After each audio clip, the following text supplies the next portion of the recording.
Assalamualaikum warahmatullahi wabarakatuh. Selamat malam sahabat Mang Layang dari Sabang sampai Merauke. Jumpa lagi kita dengan Mang Layang Motivator.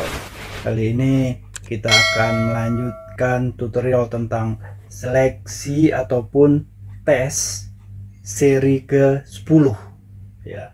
Kali ini kita akan membahas tentang menggambar pohon.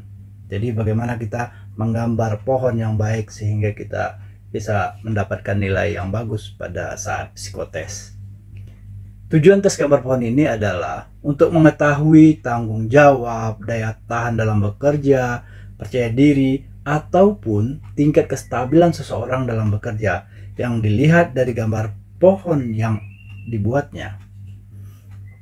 Dalam tes ini terdapat beberapa pohon yang tidak boleh digambar seperti pohon cemara, pohon pisang, pohon kelapa, umbi-umbian, ataupun beringin dan lain sebagainya. Oke para sahabat sekalian, kita langsung kepada tips menggambar pohon.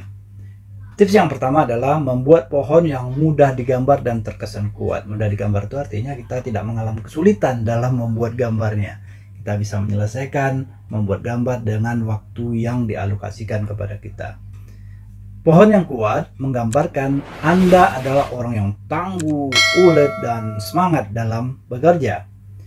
Kemudian tips yang kedua, gambarlah pohon yang punya bagian-bagian lengkap seperti bagian batang, kemudian bagian daun, kemudian bagian ranting, dan akar ya. Jadi bagian lengkap dan tentu di dalamnya ada juga buah. Kemudian gambarlah pohon yang tinggi. Gambar ini mengindikasikan bahwa Anda adalah orang yang mempunyai visi yang baik serta target ataupun bahkan cita-cita yang tinggi. Ini yang diindikasikan oleh tips yang nomor 3, gambarlah pohon yang tinggi. Kemudian tips yang keempat adalah gambarlah pohon yang sifatnya dikotil seperti pohon rambutan, pohon jambu, pohon mangga, dan lain sebagainya. Kemudian tips yang kelima adalah gambarlah pohon dengan garis yang tegas. Garis tegas ini menunjukkan Anda adalah orang yang tegas dan tidak ragu-ragu. Garis tegas itu artinya cuma sekali garis, jangan diarsir atau dicoret berulang-ulang ya. Oleh karena itu gambarlah pohon dengan garis yang tegas. Kemudian tips keenam adalah terpusat atau sentral. Artinya apa? Gambar pohon yang kita buat itu berada di tengah-tengah, berada di pusat gambar ya. Kemudian tips yang ketujuh adalah gambarlah akar yang terlihat dalam tanah. Jadi kalau dalam gambar pohon itu kita juga menggambarkan akarnya. Tentunya ada garis yang memediasi sehingga dia terlihat di dalam tanah. Ini menunjukkan bahwa Anda adalah orang yang mempunyai pendirian dan prinsip yang kuat, mempunyai hubungan yang kuat dengan tim kerja, keluarga, dan lain sebagainya. Kemudian tips nomor 8 tentu adalah gambarlah buahnya. Yang nama pohon ya ada buahnya.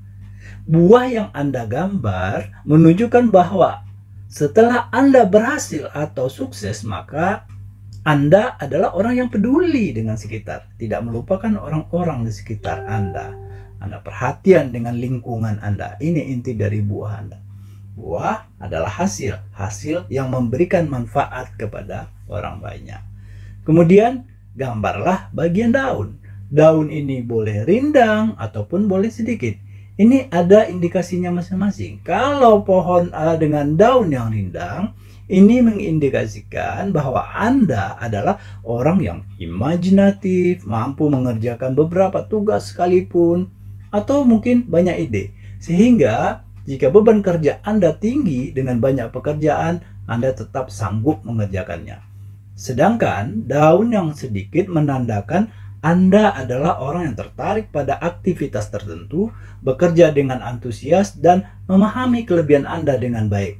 Itu 9 tips tentang menggambar pohon.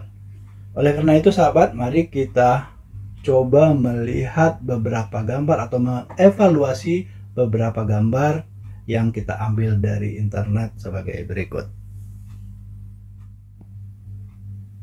Oke para sahabat, kita coba langsung kepada gambar atau praktek dari gambar yang ada. Ini di depan kita sudah ada 2 contoh pohon ya. Mari kita coba evaluasi masing-masing pohon ini. Ini kita beri nama pohon nomor 1 dan ini pohon nomor 2. Oke. Nah, tips yang pertama tadi membuat pohon yang mudah digambar dan terkesan kuat. Ini kedua-duanya saya rasa bisa kita gambar, tetapi untuk kategori ini di sisi daun di sini lebih gambar pertama ini lebih rumit ya, daun-daunnya lebih rumit kita membuatnya, tetapi di gambar kedua kita lebih mudah dalam membuat gambar daun karena ini di dalamnya ada arsiran ya. Itu yang pertama, jadi waktunya juga harus kita perhatikan. Kemudian yang kedua, gambarlah jenis pohon yang punya bagian-bagian lengkap ya. Gambar pertama kita lihat batang ada, kemudian dahan ada, ranting ada, daun ada, buah ada, akar juga terlihat. Oke, kita lihat di gambar nomor 2. Gambar nomor 2, batang ada, dahan ada, ranting juga ada, daun ada, tetapi kita tidak melihat buah ya dan akar. Oleh karena itu untuk kategori nomor 2 ini gambar 1 lebih baik. Kemudian gambarlah pohon yang tinggi. Ya, ini sama-sama ya, pohonnya juga sudah cukup tinggi menurut saya, sama-sama bagus. Yang pertama bagus dan yang kedua juga bagus. Kemudian pohon yang sifatnya dikotil. Ya, seperti rambutan, jambu, mangga dan sebagainya.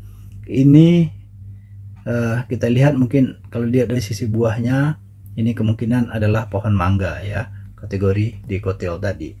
Kemudian kalau di sini ini belum ketahuan dengan persis ini pohon apa ya, belum kelihatan dengan persis ini pohon apa, tapi sepertinya ini juga dikotil. Dalam konteks ini gambar pertama lebih baik. Kemudian garislah pohon dengan garis yang tegas. Ya, di sini terlihat garisnya sangat tegas ya. Tegas. Oke. Sini juga terlihat tegas. Artinya gambar 1 bagus, tegas, dan gambar kedua juga tegas. Kemudian terpusat atau sentral ya. Kalau kita lihat ini gambarnya dari sini ke sini cukup terpusat ya. Walaupun di sininya agak kurang. Tapi overall ini cukup bagus ya. Kemudian di gambar kedua dari sini ke sini terpusat, dari atas ke bawah juga terpusat ya, ini juga kategori bagus. Ini lebih bagus gambar 2 sedikit ya, tapi tidak terlalu masalah. Kemudian gambarlah akar yang terlihat dalam tanah.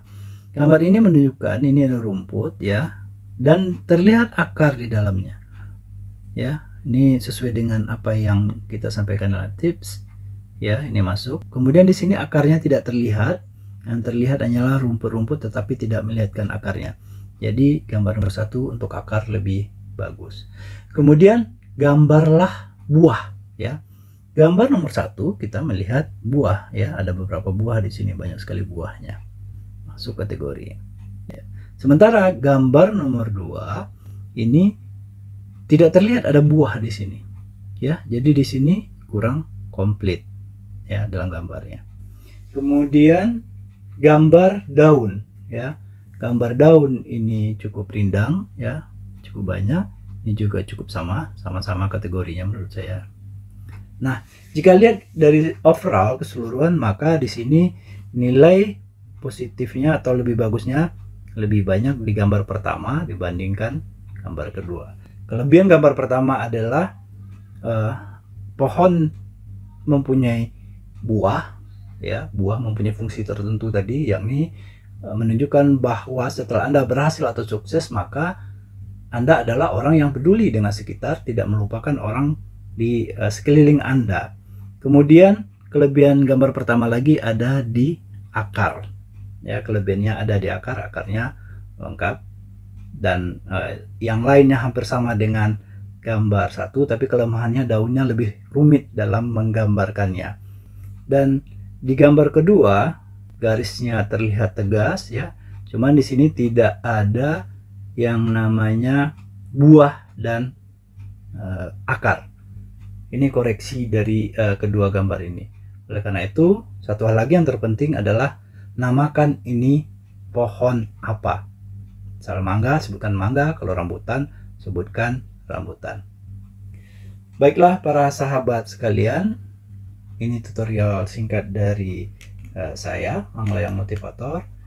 Semoga tutorial ini bermanfaat pada saat Anda menjalani tes, sehingga Anda bisa lulus dengan nilai baik.